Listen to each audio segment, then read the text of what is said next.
I'm not even gonna lie.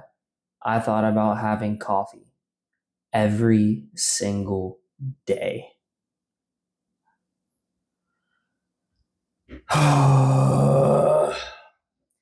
Today is actually 101 days without any caffeine. Now, that was not easy. I thought I would crack on the 100th day, just to, have a cup of coffee and just kind of take a sip. But I don't know, part of me kind of wants to keep it going. I already know what it's going to be like when I go to work. They're for sure going to be freaking buying me coffees because everyone at work's been talking about it. You know how it goes. When someone says you don't drink coffee, they look at you like you don't drink and they think you're like an alcoholic or something. It's the same kind of thing with caffeine. Everyone's like, "What? No coffee?" Everyone's bagging on you, and I kind of don't want to go into details with them at work.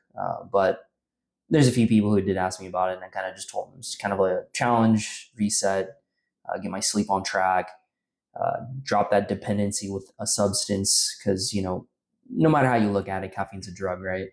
And I don't want to be abusing it, and I definitely don't want to be using it to substitute my sleep. I know a lot of people do that, super duper common, especially working culture, right? But the social aspect of it is actually the thing that was the most shitty. I know I mentioned in the previous video on my kind of little updates here, going through the days, and man, it was. I don't want to say it was the hardest thing I've ever done, but you guys don't know me. Like I love caffeine, especially when I was at work. I was abusing it. That's really the main reason why I wanted to take a step back and take this break. And man, it's kind of humbling in a way, but there's a ton of benefits. I do see myself kind of following through with this more of like a behavior change with my consumption and probably only using it as like a treat every once in a while. And then the hard part is now when you do have it, it's going to be keeping you up all night and because you're so caffeine sensitive. So I definitely have to be mindful of like the strength that I'm using and when I'm using it, why, etc. But man, 101 days today, caffeine free. It's crazy to even say it out loud. I never thought I could make it this far. I thought like 30 days, oh, no big deal. But I don't think 30 days is really enough time for your body to really reset. And to be honest with you, I'm still getting like more of my mental edge back without caffeine and without like any type of like, tropics or anything like that. And it's an interesting feeling to kind of just like be you without any type of like external substance, like kind of manipulating. No, I don't want to say manipulating, but having some type of influence on you or how you react or behave. And honestly, towards maybe around that 2.5 month mark, I swear I was as sharp, and I mean, I still am, but I was really noticing it then. Like, I was just on point with my mental acuity, my recall, my just like the way I was thinking about things. And I really noticed it when I was at work and, late afternoon, everyone's bitching and moaning that they're tired, they're yawning, and they want to go home because, you've been working 10 hours or whatever. And I'm just like wired. I still was like getting off of work after working 12-hour shifts, still like working, doing things at home, doing things here and there, going to the gym, training. Like I was just going a million miles an hour and I wasn't even using caffeine, which is so counterintuitive. It's so hard to explain, but I almost felt like my natural energy production really set in. And it was just like I was like the freaking Flash. I was just bouncing around. I still kind of am. Like I just turned into like a little workhorse. Whereas when I was using caffeine, it was like, yeah, when I was on caffeine, I would have these like upward trajectories. But then a lot of people say they don't crash, but I don't even know if it's a crash. It's more of like a mental fatigue rather than like a physical crash, at least for me. And of course, what do? You reach for another cup, another cup, another cup, and just starts freaking going crazy, right? And the next thing you know, you're like a freaking caffeine addict, right? So definitely a lot of really important takeaways from this 100 days. And I'll be straight up. It's going to be really tough coming up here in the near future for me to really abstain from kind of jumping back to my previous usage, even besides all these benefits and all this cognitive improvement, sleep quality, pumps in the gym, hydration, all these positive things that I mentioned in the previous video. Is I'm about to have a major schedule change in my life where I'm actually getting moved to nights. And I've never worked nights before, and I'm young. I could do it. I know I can, but man, the first few weeks is going to be one hell of an adjustment.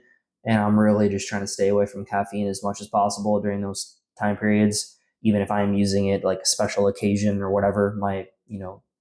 Whenever I decide to have that first cup, man, it's going to be tough not to jump back to those old ways. But I can do it.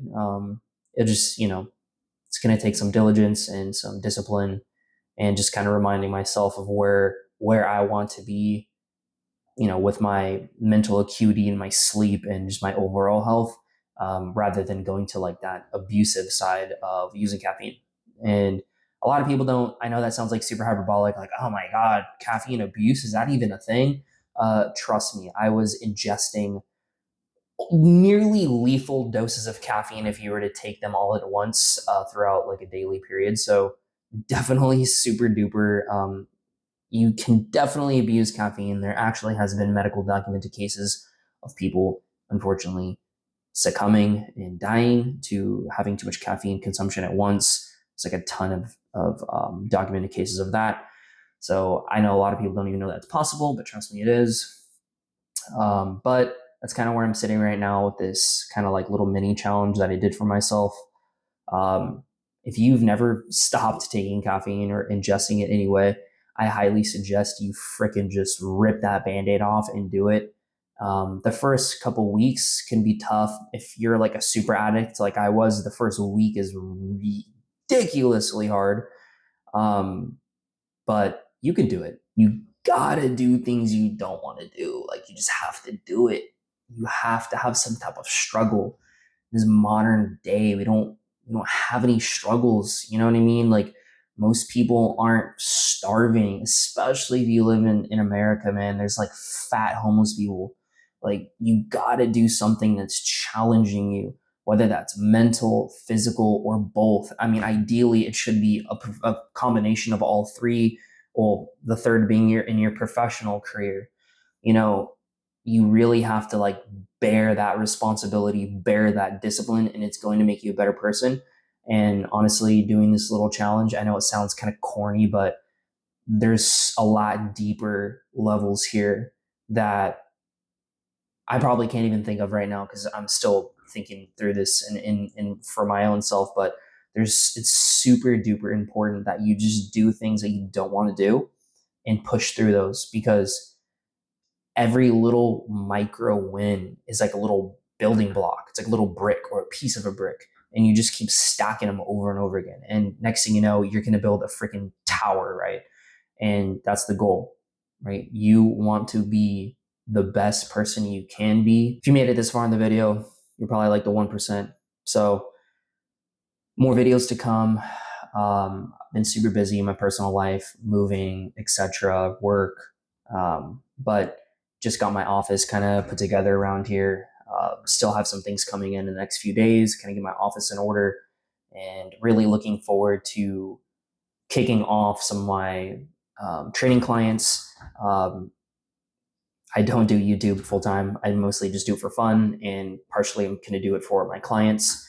I am a working professional, but I do train people on, I do personal training. And so if you guys have any topics that you guys are interested in, I have a ton actually written down that I'm going to be producing for obviously my clients and people who things I think people should be trying to do to improve themselves. It doesn't necessarily always have to be gym related, but definitely stay tuned. If any of that sounds interesting to you, I'd highly suggest you subscribe. Thank you guys for watching. Stay tuned.